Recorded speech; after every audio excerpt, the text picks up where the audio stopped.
Chaque jour, il y a 3 aérosols, un matin, 2 le soir. Il y a une kiné qui vient à la maison pour faire une kiné respiratoire à Élise après son premier aérosol. Il y a la préparation des médicaments, la prise des médicaments. C'est au quotidien, tout le temps, 24/24. Et donc voilà, on est aussi très heureux d'être suivis à Saint-Luc, encadrés par des professionnels qui sont toujours à la pointe de la recherche, de toujours essayer de se former et pour nous apporter toujours les meilleures informations en termes de traitement.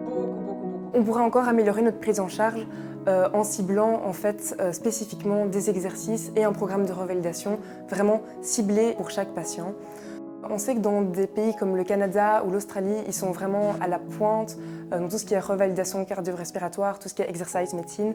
Et donc eux pourraient vraiment nous apprendre beaucoup, surtout sur les suivis très personnalisés de nos patients.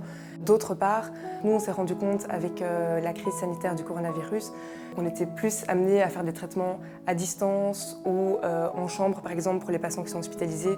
Et donc dans des pays justement avec un grand territoire comme le Canada, les kinés sont déjà amenés à faire des séances de revalidation, de rééducation à distance. Donc leur expertise peut vraiment nous apporter beaucoup.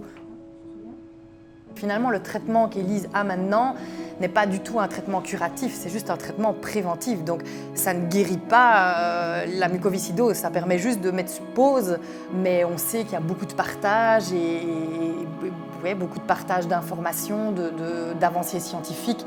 Et ça, c'est ça qui nourrit notre espoir et on fait vraiment pleinement confiance en le centre des références dans lequel Élise est suivie, qui garantira un avenir serein.